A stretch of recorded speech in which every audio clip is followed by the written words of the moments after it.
Iran Israel युद्ध पर खुफिया agency alert. US Iran Israel दूतावास के बाहर प्रदर्शन, तीनों देशों के दूतावास की सुरक्षा बढ़ाई गई। दूतावासों के आसपास प्रदर्शन करने पर रोक।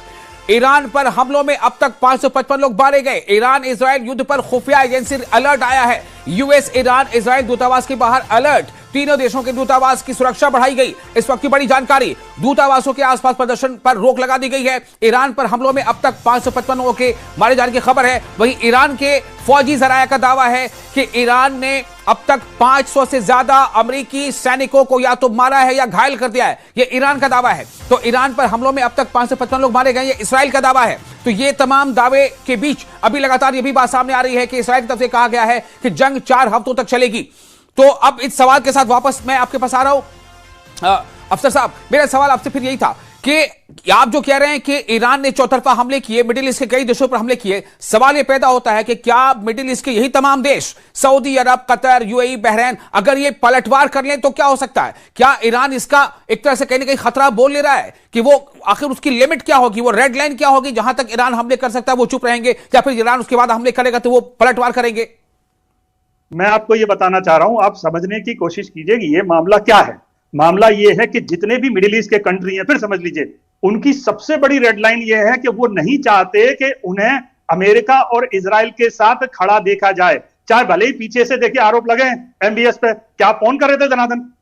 मीडिया ने रिपोर्ट किया है। आप चाहते थे कि हमला हो जी ईरान पर, तो आप एक तरफ ये कर रहे हैं, लेकिन आप खुले में ये नहीं कह सकते कि नहीं साहब हम आपके खिलाफ है और इजराइल के साथ हैं, अमेरिका के साथ हैं। तो आपके खिलाफ एक लेकिन जब हमले अगर रिहायशी इलाकों में होंगे, होटल्स में होंगे, तो फिर तो अवामी सेंटिमेंट जगेगा ना, भाई हमारे ऊपर हमला हो रहा है। फिर तो सरकार स्टैंड ले सकती है कि ईरान पर पलटवार करे। आपका कहना सही है, लेकिन ये दुविधा का वक्त है। अब रेड लाइन कहां आएगी?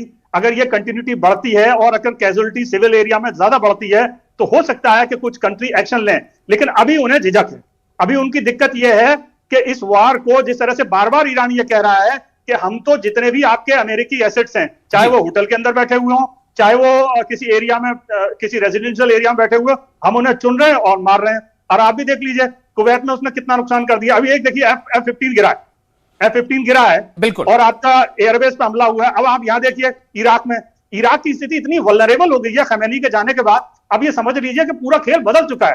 पहली गलती से मैं कह दूं, मेजर मिस्टेक और टर्निंग पॉइंट ये था कि इन्होंने ये सोचा कि हम खमैनी को मार देंगे तो मामला निपट जाएगा, रेजिम चेंज हो जाएगी। मेरे ख्याल से ये टैक्टिकल ब्लंडर थी, और इस ब्लंडर की वजह से क्या हुआ कि जितना भी मुस्लिम कम्युनिटी और खासतौर से शिया कम्युनिटी है वो लामबंद हुई है। और उस लामबंदी को अगर आप देखना चाहते हैं तो ऐसे देखिए कि रात को ही हिजबुल्लाह ने हमला किया रॉकेट दागे, जो इतने दिनों से चुप था। दूसरा, इराक में दूतावास पर कितनी बुरी स्थिति पैदा हो गई है। अब आप ये देखिए कि मिडिल ईस्ट के वो कंट्री जिसमें शिया कम्युनिटी ज्यादा है, अब बहरीन का हाल देखिए। बहरीन में मेजोरिटी शियाओं की है और सुन्नी पावर में है, तो वहां उनकी स्थिति खराब है। तो मैं ये कहना चाह रहा हूं कि ये सारी चीजें इस बात पर टिकी हैं कि पहली गलती अमेरिका ने कर दी, टैक्टिकल मिस्टेक थी। अगर कोई मिलिट्री जनरल मारा जाता तो कोई काउंट नहीं करता, कोई बहस नहीं करता, लेकिन एक इस्लामिक लीडर, शियाओं का सबसे बड़ा लीडर जी, और वो लीडर मतलब आप देखिए धार्मिक नेता है जी, तो आप कह सकते हैं कि नहीं, सब बदला लेना, कार्रवाई करनी है, लेकिन इसको पूरे वर्ल्ड में, खासतौर से इस्लामिक जगत में बहुत पॉजिटिवली नहीं लिया गया। और मिडिल ईस्ट वल्नरेबल है। हमने ये देखा कि जम्मू कश्मीर में भी कई जगहों पे मुजाहरे हुए, लखनऊ में मुजाहरे हुए, दिल्ली में मुजाहरे हुए, पाकिस्तान में मुजाहरे हो रहे हैं, ग्रीस में, एथेंस में जो यूएस दूतावास है वहां पर जबरदस्त लोगों ने घेर लिया है। वहां पर ये तमाम खबरें आ रही है। डॉक्टर जाकिर, मेरा सवाल आपसे ये होगा कि वो रेड लाइन क्या होगी? अगर हम ये मानते हैं कि अमेरिका इसराइल की स्ट्रेटजी में कहीं ना कहीं एक चूक थी कि उन्होंने सीधे आयतुल्लाह खामनेई पर हाथ डाला, और ये एक गलती अगर उसको हम तस्वुर करें, तो क्या ईरान भी कहीं ना कहीं आउट ऑफ कंट्रोल जा रहा है या बिल्कुल कंट्रोल्ड है उसका जो रिएक्शन है हमलों की शक्ल में? जाकिर, इजराइल ने गलती नहीं किया है खामनेई साहब को शहीद करने में। इजराइल का पैटर्न देखें तो हमेशा वो पहले ही जो है लीडरशिप को, टॉप ब्रास को खत्म कर देता है, ताकि वो चाहता है कमांड एंड कंट्रोल खत्म हो जाए, चीजें जो है एक मुनहज़्ज़म तरीके से ऑर्गेनाइज वे में काम ना करें। इसीलिए उसने ये हिजबुल्लाह के साथ किया, उसके पहले भी किया, उसके बाद हमास के साथ किया, अब ईरान के साथ कर दिया जी। और मुझे अफसोस ये है या ताज्जुब भी है, ईरान इतनी बड़ी कंट्री है, ये लोग कहीं ऐसी सेफ पनाह पे नहीं रहे। खैर, खामनेई साहब का तो ये था कि उन्होंने कहा कि मौत जहां आनी है आएगी, हम वहीं रहेंगे जहां थे। चलिए, एक बात होगा, लेकिन इसका इम्पैक्ट आया है, वो कंट्री देख रही है। दूसरी बात यह है कि क्या ईरान जो है कहां तक ये फैलेगा और कहां तक अरब कंट्रीज अपनी पेशेंस अपने सब्र का कहां तक मुजाहरा करेंगी। बिल्कुल यही सवाल तो है।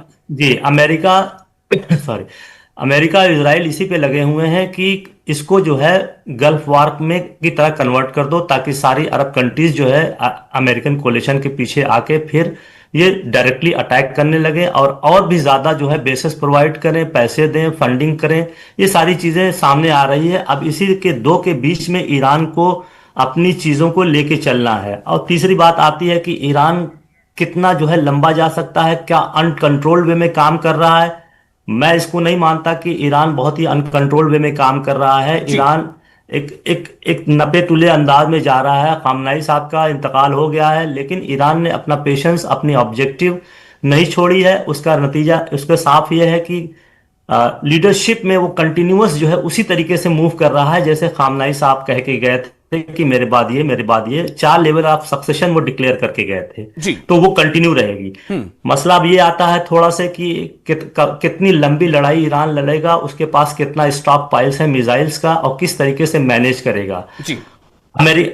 इजराइल ने कह दिया है कि 5 हफ्ते तक ये लड़ाई चलेगी, लेकिन ये आप जान लीजिए कि ईरान अगर उनके ट्रैप में फंसता है तो ज्यादा तेज इंटेंसिफाई करेगा, लेकिन मुझे नहीं लगता ईरान फंसेगा उसमें। वो चाहेगा ये लड़ाई जो है कम से कम 3 महीने तक चले या 4 महीने तक चले, तभी जाके। लेकिन मेरा सवाल डॉक्टर जाकिर यहां पर यह होगा कि ये सब कुछ वही तय करेंगे। वही तय करेंगे कि पहले हमला कब करें। जो एक तरफ बातचीत चल रही है और आपने हमला कर दिया, वही तय करेंगे कि पहले हमले भी आयतुल्लाह खामनेई को जो है वो मिटा देना है। वही तय करेंगे कि ये 4 हफ्तों तक जंग चलेगी। ईरान का क्या है इसमें?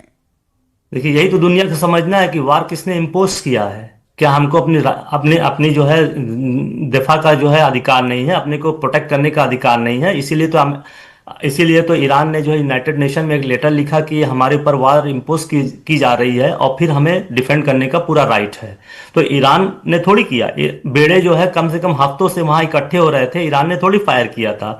ईरान तो बात ही करता रहा कि हम अपनी जगह नहीं होंगे, हम एक प्राउड सिविलाइजेशन है, और अदर कंट्रीज की तरह नहीं है कि घुटने टेक दें और आप आए और जहाज लेके मार के चले जाएं। तो अमेरिका को कहीं ना कहीं एक झटका भी लगा है कि इतना सब करने के बाद भी एक ऐसी सिविलाइजेशन है जो अपने पैरों पे खड़ी है, अपने अधिकार, अपने सम्मान, अपने हर वकार को रक्षा को बचाने के लिए, उसको प्रोटेक्ट करने के लिए हर लेवल तक जा रही है। जैसा कि आप देख रहे हैं कि जो विजुअल जो आ रहे हैं उससे आप अंदाजा लगा सकते हैं साइकोलॉजी क्या हो रही है कि एक मिसाइल ईरान में गिरता है वो हंगामा नहीं होता है, 10 मिसाइल ईरान में गिरते हैं पब्लिक में वो रुलाई और ये जो नर्वसनेस है, चिल्लाहट है, ये नहीं होती है। एक इजराइल में गिर जाती है तो क्या होता है, आप देखिए क्या हालात बन गए हैं, सारे बंकर में घुस जाते हैं। तो ये एक जो है स्टेट प्रोटेक्टेड सिटीजन्स है, ये स्टेट प्रोटेक्टेड, स्टेट पे आधारित है। और ईरान जैसी कंट्री, वहां पर हर आदमी एक सोल्जर है, वो लंबी लड़ाई लड़ रहा है।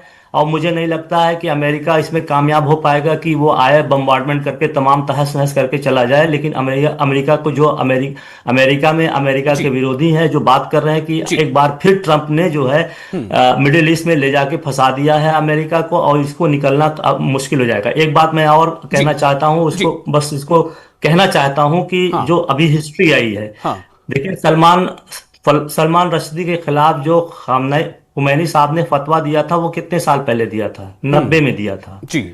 36 साल हो गया है। 36 साल के बाद भी जो है एक ईरानी जो 35 साल का था, बूढ़ा नहीं था, जाके उनके साथ जो काम करता है पूरी दुनिया ने देखा है। तो ट्रंप ने, मुझे ये डर है कि कहीं शिया कम्युनिटी जो है, सुन्नी कम्युनिटी नहीं, सुन्नी तो डरपोक कम्युनिटी है, तो वो ये कहने में मुझे कोई आर नहीं है, उसके अंदर कोई वकार वगैरह नहीं है। तो और ट्रंप ने जिस तरीके से इनके आला हजरत पे अटैक किया है, उनको मारा है, तो ये कम्युनिटी नहीं भूलेगी। ट्रंप ने अपनी फैमिली के खिलाफ एक बहुत बड़ा जो है एनिमिटी खोल के रखा है। अब ट्रंप की फैमिली के खिलाफ आप कह रहे हैं? ट्रंप ने अपनी फैमिली के खिलाफ? हाँ, फैमिली के खिलाफ है। ये ट्रंप ने खुद जो जिम्मेदारी ली है, नॉट अमेरिका की तरह जिम्मेदारी ये नहीं है, ट्रंप की फैमिली को इसका भुगतान करना पड़ेगा। आप मेरी बात नोट कर लीजिएगा, कोई शिया जो है पीछे नहीं हटेगा। जिस तरीके से बहुत बड़ी बात कह रहे हैं डॉक्टर जाकिर, विदेशी बातों के जानकार कह रहे हैं कि ट्रंप ने आयतुल्लाह अली खामनेई के पहले हमले में असैसिनेशन के बाद से अपनी फैमिली के लिए एक बड़ा खतरा मोल ले लिया है। ये बड़ा खतरा मोल ले लिया है। डॉक्टर जाकिर, आप कह रहे हैं कि इसे लिख लिया जाए? ये मैं नहीं कह रहा हूं, इतिहास कहता है।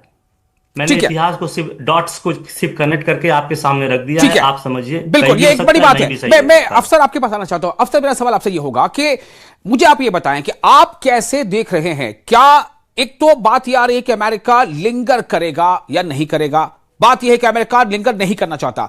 जो इसराइल वो कह रहा है कि 5 हफ्ते तक जंग चलेगी। ईरानी जराए कह रहे हैं कि इंतकाम पूरा होने तक हमले जारी रहेंगे। इस बीच जो बाजार पर असर पड़ा है, चूंकि स्ट्रेट ऑफ हॉर्मुज में 4 टैंकर्स को तबाह कर दिया गया है और इसके बाद से बाजार पर काफी असर पड़ा है। प्रधानमंत्री नरेंद्र मोदी कह रहे हैं कि मिड ईस्ट में यानी वेस्ट एशिया में जो स्थिति है वो भारत के लिए चिंता का विषय है।